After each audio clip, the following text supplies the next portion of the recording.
at the combine, running what you did, I assume you knew you were gonna, or believed you were going to run that fast.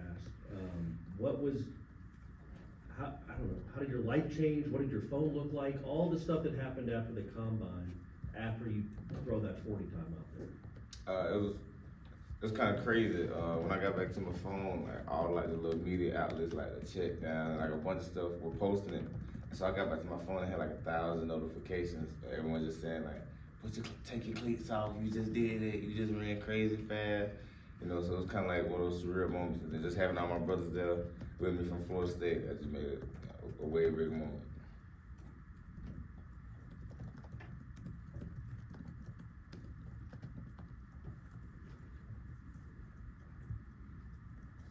All right, next will be Jordan, third row on your left. Following up on that, can you just talk about your combine experience as a whole, being there with your former teammates and kind of what the interview process was like with all the teams? The interview process was kind of wild. I met with all 32 teams. Had a couple formals, you know, but just I think being there with my brother kind of made it a lot more comfortable. You know, being in a new setting, you know, around a bunch of players you don't really know much about, but just having that common denominator of being there with you guys, it kind of just made it like I wouldn't say a better experience, but way more comfortable for me. So just being able to see them, and then obviously I had dude in my group, so I was with him every day. He was my roommate too, so I was it made it a lot easier. And it was a real fun experience. You know, that's something that we used to watch, like in the locker room. Last year we was watching the combine with Jamie in it. You know what I'm saying? So just now being able to be in it, you know what I'm saying, being able to do what you're seeing on TV, I think it's just a big major blessing. All right, next will be Chris, front row on your left. Can you talk a bit about your time at FSU and just how you evolved as a person from when you walked in here versus today? I think just my time at FSU is probably one of the best things that ever happened to me in my life. I honestly feel like I'll forever be indebted to Florida State for what it did to me, what it got out of me, what it made me sacrifice, how it made me grow up as a man. Everything Norvell taught me, I still live with to this day. I kind of look at Norvell as that's my guy. I honestly feel like he can't do no wrong. So that's kind of like my best friend. And just everything that everyone on staff poured into me through my 4 years. When I first got here, it was kind of rocking. I went through some injuries. I was young. My mindset was, I honestly felt like when I first got here, I was the best. But Coach Norvell, he honestly knows what it takes to get you to great and the steps you have to take. And so I'm indebted to Florida State for everything they did to me, with everything I could have got out of it, and forever and ever. Right, we'll go back to Jordan. Following up on that, what has it been like to be back in Tallahassee this week? What was it like being on practice on Tuesday as a person on the sideline and not actually in it? Being back at Florida State, it warms my heart. It's like my stomping grounds. I'll forever be. I know, and just being able to come back home and go to practice and see the new guys being able to do it. Saying that Coach Norvell still hasn't changed, he's still insane. It just brings back all those memories of the team. What I just did with my teammates, what we just did in 2023, and even the 4 years before that. It just brings back all those memories of seeing different spots on the field, seeing different coaches, different drills that they do. It just brings back all the memories. We'll come back to Chris on the front row. But obviously having a good combine performance, how much you plan to do on Friday here? Friday, I just plan to do the 5-10-5 and DB drill. So, I just plan to move around, show that just put a stamp on my movement skills, because I've heard that I'm a little bit of a big nickel, so I'm big on my movement skills. I heard a lot of athleticism questions, so I think I kind of answered those questions, and I just want to move around and get the 5-10-5 and I think it'll come on. On the movement skill, big nickel stereotype, you feel like East West Strong game kind of helped you scratch some of that? Yes, I think that kind of showed them like, okay, all right, it wasn't just like the tape doesn't lie.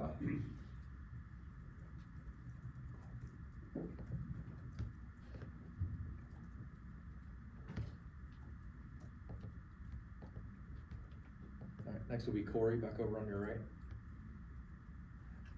Two quick questions. One, for the draft, do you know where you'll be watching it? Have you firmed up places to watch it yet? Yes, sir. I'm gonna be in Jackson, Mississippi. That's when I'm gonna be watching it. I'll be back home with my family. I'm gonna start watching it on day 2. Yeah, and that's what I guess that's what I was gonna ask, when, do you hear ranges where you might go? Do you pay attention to mock drafts and things like that? How do you adjust expectations when it comes to something like this? You know, you kind of get a gauge for it, of what your agent kind of tells you. I mean, obviously, you know, you try not to look at the marks, but you're so anxious that you kind of have to. So, you know, I mean, you kind of look at them, but obviously your agent tells you a lot. And some of the scouts, actually, when you talk to them, they'll kind of give you like a range. So I'm fully expecting the top 100 range. So. Corey? And you talked about being a nickel corner, and you obviously were a very good one here, but you also played outside too. Is that something that could still be in your tool set when you're trying to sell yourself to teams or talking to teams? The way I look at it, you know, I don't really give myself a firm position. I honestly just feel like I'm a football player. I just feel like I just go out there and just make plays. So whatever position I need to line up at, I just feel like I'm a football player.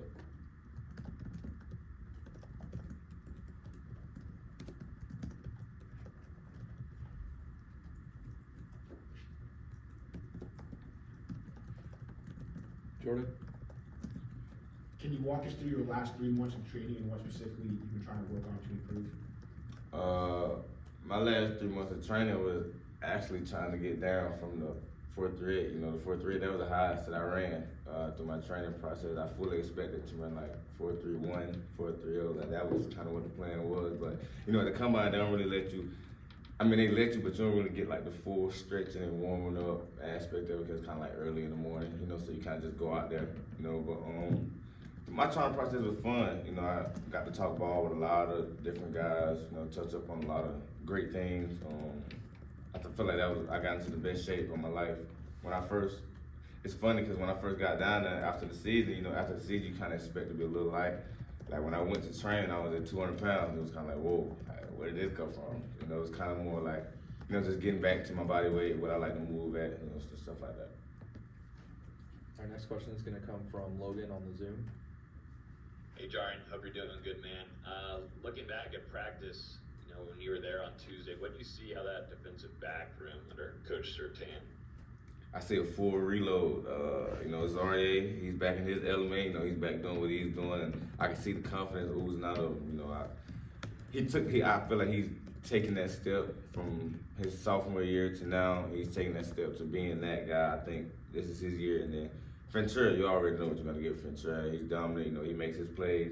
You know, so I obviously feel like there will be no drop off. You know, I just feel like they're here and they're gonna make their mark and they're gonna be at the standard, if not better than how me and Renardo were. So I definitely feel they have great guys back there, especially in the safety room. I have high expectations for Shaheem and Conrad. You know, I got very high expectations for them. And obviously in the nickel with Greedy and Earl, you know, I think the world of Greedy and Earl, you know, so I honestly feel like the secondary is in great hands. Anything else? All right, thanks, Jarrian. Thank you, George. Thanks, Jarrian.